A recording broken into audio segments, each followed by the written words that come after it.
আমি বলবো এমন একজন নবীর কথা যার জীবনটা ছিল সংগ্রাম, সবার প্রতি দয়া আর আল্লাহর উপর অবিচল বিশ্বাসের উদাহরণ।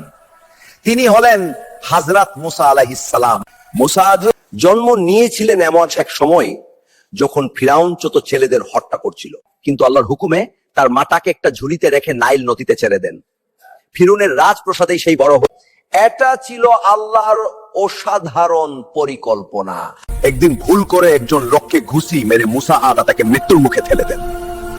সাথে সাথে তিনি বুঝতে পারেন এটা ছিল একটা পরীক্ষা। আল্লাহর কাছে ক্ষমা চেয়ে তিনি মিশর ছেড়ে মাদায়ানের দিকে চলে যান।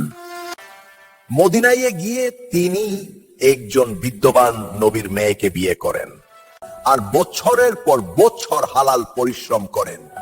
এখানেই আল্লাহ টেক নবুয়ত দান। আর বছরের পর বছর হালাল পরিশ্রম করেন, এখানেই আল্লাহ টেক নবুয়ত দান। পাহাড়ে তুরের কাছে আল্লাহ মুসার সাথে কথা বলেন, তিনি পান মুজিজা। লাঠি হয়ে যায় সাপ আর হাত হয়ে যায় আলোকিত। ফিরৌনকে দাওয়াত দিতে গিয়ে মুসা কোনো ভয় করেননি। সব জাদুকরকে আল্লাহর শক্তি দিয়ে পরাজিত করেন।